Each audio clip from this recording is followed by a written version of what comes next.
நேற்று விநாயகர் சதுர்த்திக்கு டிராவலிங்லேயே வந்துட்டு விநாயகர் டிராயிங் வந்து பண்ணலான்னு வந்து பிளான் பண்ணியிருந்தேன். ஆனால் அங்கே ஆரம்பிச்சது சம்பவம் நம்பர் 1.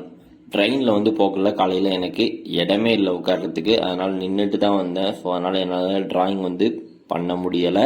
சரி, விநாயகர் சதுர்த்தியுமா நீ எங்கடா ட்ரெயினில் போயிட்டு இருக்க அப்படின்னு கேட்டிங்கன்னா, நான் வந்து டிராயிங் கிளாஸ் வந்து போயிட்டு இருக்கேன்ப்பா.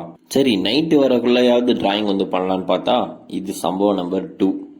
மழை வந்து பயங்கரமாக வந்து பெய்ய ஆரம்பிச்சிருச்சு.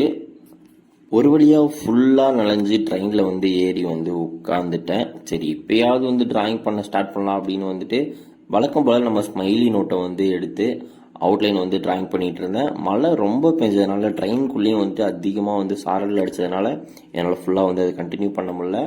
அவுட்லைன் மட்டும் தான் வந்து டிராயிங் பண்ணேன். அடுத்து சம்பவம் நம்பர் 3. ரிட்டன் வந்து ஸ்டேஷனில் வந்து இறங்குறேன். அங்கே இன்னும் ஃபுல்லாக மழை, ஃபுல்லாக வந்து நனைஞ்சிட்டேன். என்ன பண்ணுறதுனே தெரியல. அப்புறம் என் ஃப்ரெண்டு தான் வந்து கொடை எடுத்துகிட்டு வந்து என்னை வந்து கூட்டிகிட்டு போனான். பேலன்ஸ் டிராயிங்கை ரூமில் போய் வந்து கம்ப்ளீட் பண்ணிட்டேன். இந்த விநாயகர் டிராயிங் வந்து உங்களுக்கு பிடிச்சிருந்தா அந்த லைக் மட்டும் போட்டுக்கோங்க. மறக்காம நம்ம சேனலை வந்து சப்ஸ்கிரைப் பண்ணிக்கோங்க.